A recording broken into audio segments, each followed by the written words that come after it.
Assalamualaikum warahmatullahi wabarakatuh. Halo, apa kabar teman-teman semua? Di video ini saya akan membahas tentang mata kuliah pengantar pendidikan. Dosen mengampunya yaitu Ibu Febrianti Yuli Satriani, SPDI, MPD. Penasaran kan apa materinya? Yuk simak videonya.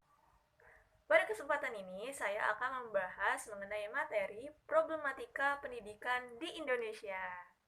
Nah, problematika itu apa sih? Problematika itu sama dengan masalah teman-teman. Jadi, permasalahan yang terjadi ya di pendidikan Indonesia. Gitu.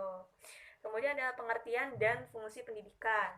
Kalau menurut Ahmad D. Marimba, pendidikan itu adalah bimbingan yang dilakukan pendidik untuk perkembangan peserta didiknya. Benar, dengan adanya pendidikan dari pendidik atau guru, maka generasi muda penerus bangsa ini akan semakin berkualitas ya teman-teman. Kemudian ada Undang-Undang Sisdiknas ya, mengungkapkan bahwa pendidikan ialah usaha terencana untuk mewujudkan suasana belajar dan proses pembelajaran. Benar banget, karena pendidikan itu ya dilaksanakan dalam lembaga resmi di sekolah. Jadi salah satu fasilitas ya yang menyediakan itu yaitu sekolah.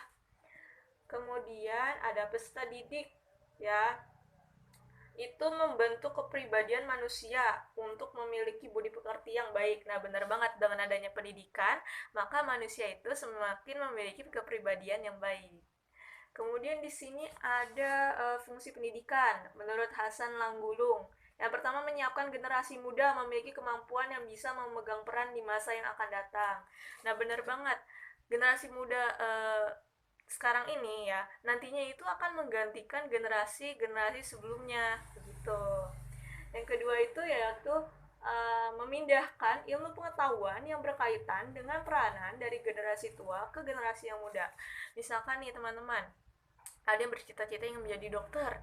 Nah, nantinya itu generasi muda ya atau generasi sebelumnya itu digantikan oleh generasi muda gitu. Yang ketiga itu memindahkan nilai-nilai generasi tua ke generasi muda. Bener banget. Nilai-nilai yang tertanam ya dalam masing-masing individu di generasi sebelumnya akan ditularkan ke generasi muda. Kemudian di sini ada kesenjangan pendidikan. Pendidikan di Indonesia rendah. Iya, masih rendah teman-teman. Itu benar. Nah, kemudian pemerintah kurang serius memperhatikan pendidikan.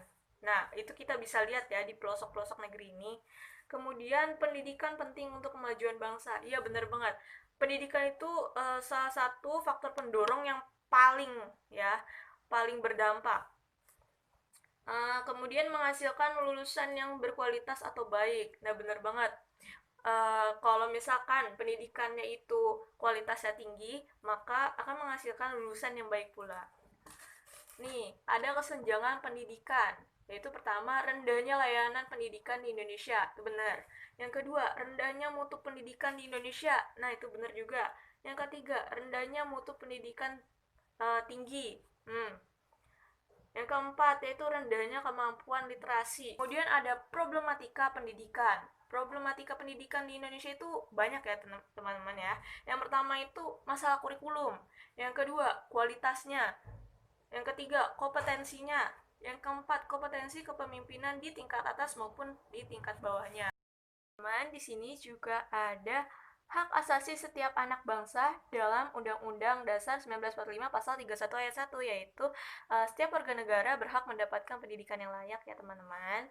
Kemudian ada upaya yang perlu dilakukan Indonesia. Yang pertama itu meningkatkan dan meratakan mutu pendidikan, sumber daya manusianya. Benar banget teman-teman, jadi guru-guru yang ada di pelosok itu harus ditambah juga ya teman-teman. Ya, kemudian tuh harus peka dan tanggap mempersiapkan pendidikan sesuai konteks dan tuntutan zaman. Benar.